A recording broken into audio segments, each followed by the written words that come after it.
Hey, what's going on YouTube? So today, if you guys saw my video earlier today, I got just done filming the 100 subscriber video. Like I said, thank you to all the people that have subscribed to me so far. It means a lot to me that I could get there so quick, and hopefully I can keep growing the channel and get to 200. But yeah, like I said, wanting to get to my week 7 predictions today. I haven't done my top 25 video yet, so I'll go ahead and probably do that later tonight or tomorrow, but get that up there soon too. But yeah, go ahead and get started with my results from week 6. So overall now, I believe I am 80-39. Pretty rough week last week. I went 11-9. Both my upsets of the week were wrong. Navy got blown out by Notre Dame, and then Miami came close to Florida State, but ended up losing. Brad Kai ended up having a ball batted out of the air on their last drive in the fourth quarter. So go ahead and start with my first game, UCLA and Stanford. So I think this could be a really good game this week. I think this is going to be a game where Josh Rosen plays pretty good. UCLA's been as up and down on a week-to-week basis, really as any team in the Pac-12, I think. I do think they have the potential to be the best team in the Pac-12, but they got to get more consistent play out of Josh Rosen and that entire offense. Defense has been playing pretty good this year. They have been a little bit banged up, but they do have a lot of depth at running back still. Paul Perkins and Soso Jamama should be able to carry the load for that team, and if Josh Rosen can find more consistent play, then they'll still be contending in the Pac-12. But I do have Stanford winning that game. I do think that Stanford is the best team in the Pac-12 North right now. Also, I do think that they are the best bet to win the Pac-12 outside of Utah. So move on to my second game, Louisville and Florida State. I think this could be another close game. Pretty much every game that features a decent ACC team versus Florida State is going to be close this year. Florida State they keep relying on Dalvin Cook. Dalvin Cook has been giving them a bunch of good games this year. I think he's a low-key Heisman contender.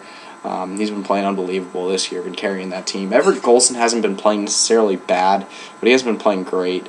The offense looks very out of rhythm at times. The defense has been very good this year. Jalen Ramsey leads a very good Florida State defense. I do think they're going to win this week. I think it might be like a 3-6 point win. It'll be very close, but Florida State will end up coming out in the end. So move on to Iowa and Northwestern. So Northwestern just got whooped last week by Michigan. No other way around that. I thought it was going to be a close game. I still had Michigan out on top, but didn't see that coming. I figured it was going to be a low-scoring game, but I didn't think that Northwestern's defense would basically just lay an egg. Their offense laid an egg, but their defense, I didn't think they were going to play as bad as they did. Granted, they didn't play terrible. Some of the points were not even the defense's fault. I think it was 14 points that came off special teams or defensive returns for touchdowns. But I do think that Northwestern was just completely overmatched. They didn't expect what they were going to get. This week, though, Iowa I do think is a good team. Been in a lot of close games. So I think if this is a close game, you have to get Iowa the edge a little bit. But I think Northwestern's going to be pissed off. I mean, they're going to come into this game with a chip on their shoulder. And I don't think Iowa's seen a team as good as Northwestern yet. I think the difference between Iowa and Michigan is huge. I think that Iowa does have a very legit shot to go undefeated this year. But I do think this is going to be their toughest test for the rest of the season. I do think that Northwestern will come out on top. So move on to West Virginia and Baylor. So West Virginia had a heartbreaker last week against Oklahoma State in overtime. Baylor comes off just a complete dismantling of Kansas, 66-7. I do think that Baylor is the most talented team in the country, or not most. They might be the most talented. I'm not sure. Definitely the best offensive team in the country, but I do think that they're a team that's clicking the most right now, and it's really hard to tell whether this is their toughest test or not, because Texas Tech was a good team. But West Virginia is a very good team as well. They did beat Baylor last year. Granted, that was in Morgantown. So I do think it's going to be a little bit bigger spread this year. I think the interesting thing is going to be West Virginia, see if their defense can put up a huge fight against Baylor. Baylor hasn't played a defense near as good as West Virginia's yet. And I think with the weakness of Baylor's defense, that Skylar Howard, Wendell Smallwood, they'll be able to get some movement against that Baylor defense. I still think Baylor will come out on top by maybe 14 points, but I think it'll be a closer game than a lot of people anticipate. Move on to Ole Miss and Memphis. So I think this could be one of the better games this weekend, a game that might be a little bit overlooked. It is at home for Memphis. I don't Memphis doesn't have a huge home field advantage, but I do think the fact that Memphis gets this game at home, they don't have to go down to Oxford, that they do have a very legit shot to pull off this upset. Memphis does have a pretty good defense, very good quarterback in Paxton Lynch. So I do think that this is a legit shot for Memphis to win. Definitely should put Ole Miss on upset alert, but I do think Ole Miss is still going to come out on top. Next one, Virginia Tech and Miami. So Miami, again, heartbreaker last week against Florida State. Almost pulled it out, but wasn't able to. Al Golden's on as hot a seat as ever. So I do think that Miami's going to be able to come out on top in this one. Virginia Tech's playing a little bit better, but I don't think that Virginia Tech, outside of Ohio State, has seen as good a team as Miami. I don't know if NC State is as good as Miami or better. But Virginia Tech has played a decent amount of mediocre teams since. Miami is still a pretty mediocre team, but I do think they're going to be able to push Virginia Tech to the limit. Virginia Tech is missing Kyle Fuller, so I think that's going to help out Brad Kaya quite a bit.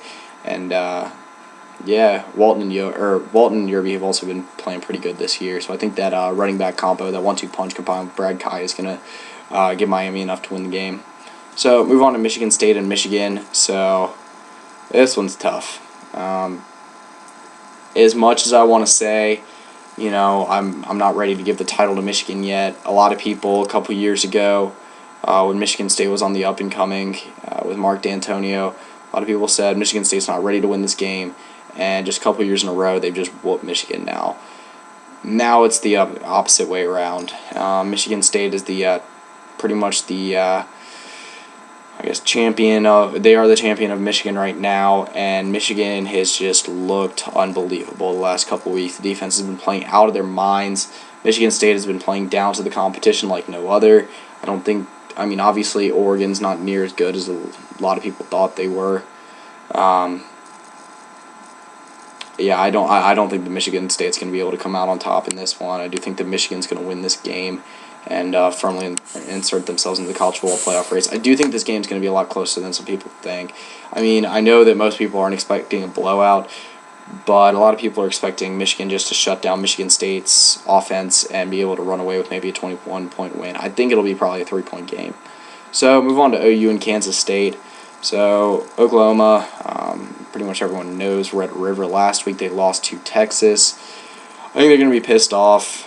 They do have to go to Kansas State. Two teams that are in very much similar situations right now. Two good teams.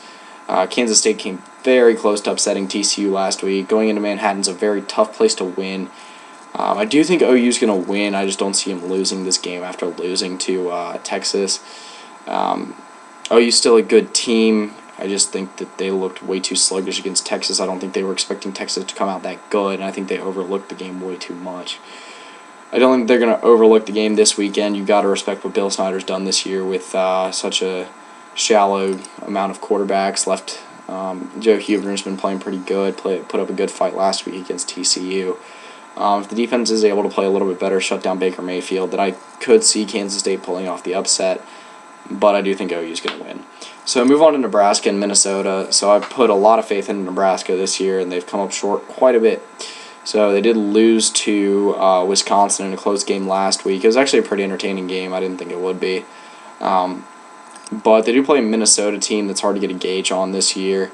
Minnesota did not come close. What was it, 2 weeks ago to Penn State? Anyway. No, my bad, Northwestern. And, that was kind of the proof for me that Minnesota's not a very good team. I do think that Nebraska is still a pretty good team, and I think that they'll be able to get this win this week. I think that they've had a couple tough breaks, and one will finally go their way. Excuse me. So move on to Alabama and Texas A&M, one of the best games coming up this week. I think this game's going to be unbelievably entertaining. It's hard to tell who's going to come out on top in this one, but I do think that Alabama's still pissed off from the Ole Miss game. They're still firing on all cylinders. A little bit slow coming out of the gates last week against Arkansas, but Arkansas's a team that's starting to put it together. An Arkansas team that's pretty underrated now, actually. People kind of gave up on them pretty early. They've been getting a few guys back from injury, and starting to look like the team that everyone expected them to be. But I do think that Alabama's going to win this game. It is in College Station, like I said, going to be a great game. Big test for Kyle Allen. I think the biggest stage with the most at stake he's had. Probably most pressure on him in one game he's had so far since taking over that starting role. And I do think that this will be one of the top 3 games to watch this week. Obviously, a lot of people will feel the same. I do think that this will be one of the 4 or 5 games that will be pivotal in the outcome for the SEC West. But there's so many good teams in the SEC West right now that it's hard to tell. So I do think, like I said, I do think that Alabama's going to win the game. So move on to Boston College and Clemson. So Clemson's playing really good right now. They had I think it was 43-24 win. It was a 43 or 41-24 win over Georgia Tech this past weekend. Granted, Georgia Tech's not looking like near the team they were supposed to be, but it's still an impressive win nonetheless. Clemson looks like the clear favorites for the ACC title right now. BC had a weird loss last week against Wake Forest, 3-0 game that was not entertaining at all to watch. Tried to sit down and watch it for a little bit, no offense. Boston College, good defense, but just no offense to speak of. I don't think they'll be able to keep up with Clemson at all. Clemson will probably end up with a 21. I think it'll be a lot more of a blowout than the spread says. I believe the spread's like Clemson by 14.5 or 17, and I think they'll end up winning by 21 or 28. So move on to TCU and Iowa State. So I do think that this is going to be a game where TCU is exposed on the road if they haven't been exposed enough already. I don't think there's any way that TCU loses this game, but they do have to go to Ames, which is an underrated home field advantage. Iowa State, probably the second worst team in the Big 12, not nearly as bad as Kansas, but their offense can put up a little bit of points. I do think that if TCU can't reach 50, I think they will, but if they can't reach 50, then that's going to be a lot closer game than it should be. I could definitely see maybe a 7 or 10 point game that a lot of people aren't expecting. TCU, great team at home, not a very good team on the road. I think a lot of people are starting to see that. So move on to Florida and LSU. So I think this will be the best game of the week. I think it's going to be incredibly entertaining for 2 teams that are not very good passing the ball. Florida's been up and down passing the ball this year, but both defenses have been pretty stout. Obviously, LSU pretty much revolves around Leonard Fournette, but last week was the first week where they had multiple weapons come into play. Brandon Harris, granted, one of them was very lucky, threw for over 200 yards and 2 touchdowns, which is just breakthrough for him. Leonard Fournette didn't get over 200 yards, but I believe he did have like 160 and 2 touchdowns.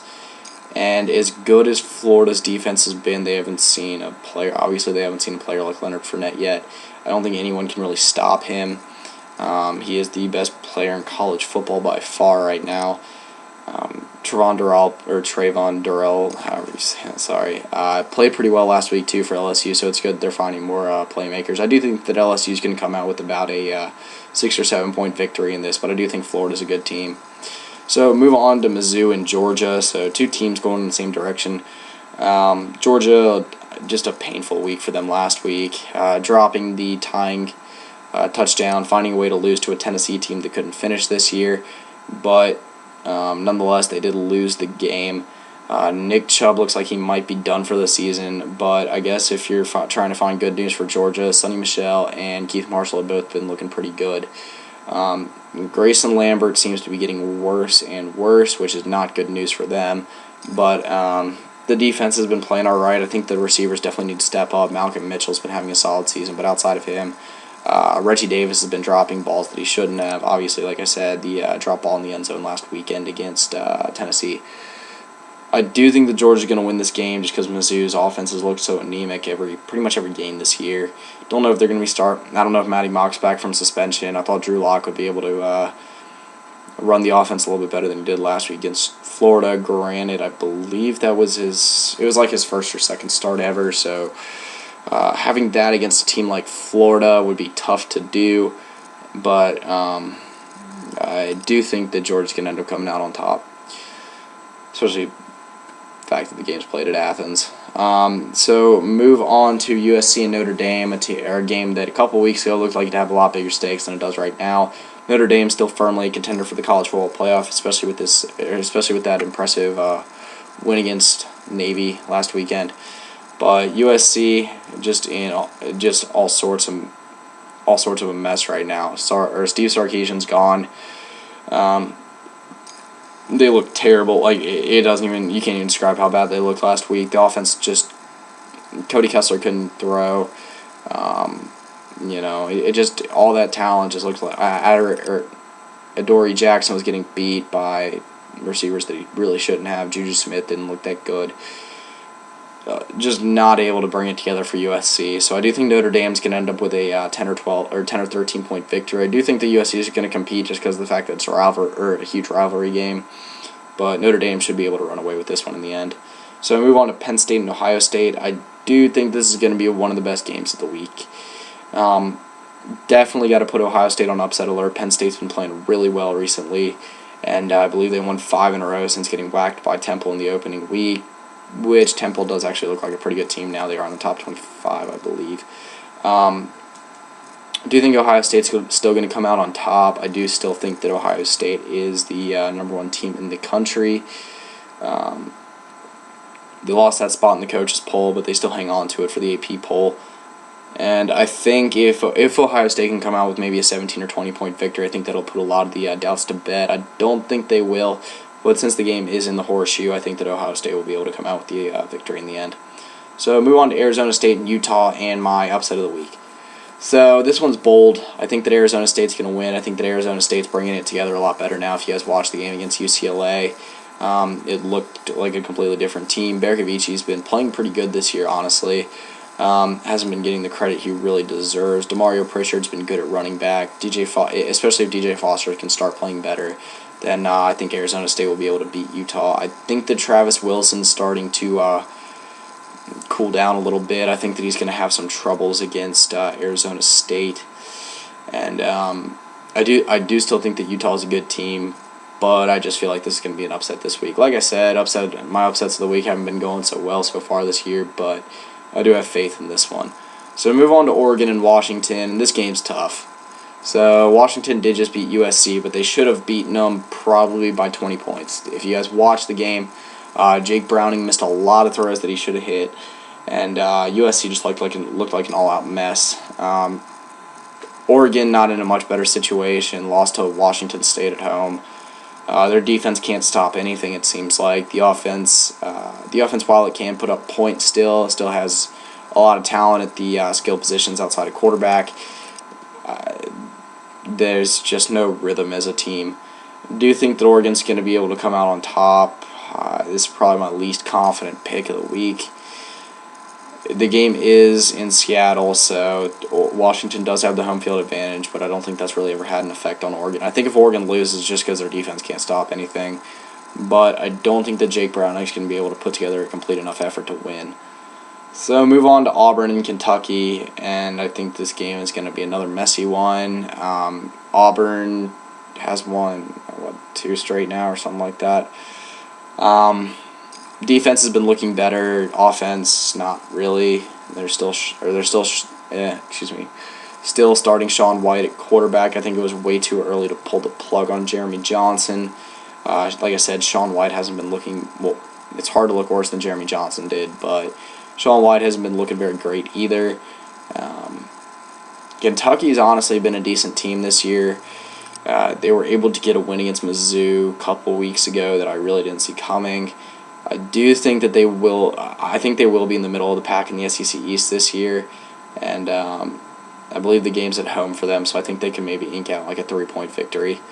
So move on to Boise State and Utah State in my last game to predict this week. So 2 teams that I think are pretty good. Chucky Heaton's been actually healthy this year, and Utah State's been looking okay. Boise State's been getting on the right track. I think this could be a pretty entertaining game offensively. 2 teams that look like they're headed in the right direction, and I believe this game's on Friday night, so, pretty entertaining game to watch if you do end up catching it. Pretty big. I'm pretty sure it's a conference game, so pretty big for the Mountain West. I don't think there's really any competition for Boise State, but if there is, then I think Utah State is probably the biggest competitor. So, yeah, that's pretty much it for my predictions this week. This weekend's anything like last weekend, then there will be a huge shakeup in the 10 to 20 range. I do think that this is going to be, obviously this has to be the week where there's a huge shakeup in the 1 to 10 range just because of games like A&M and then Alabama and also Florida and LSU, Michigan State and Michigan as well. So big weekend of games, good slate, definitely 10 or 12 games that I think are guaranteed to be entertaining. So it should be a really fun weekend in college football again. So that's pretty much it. See ya.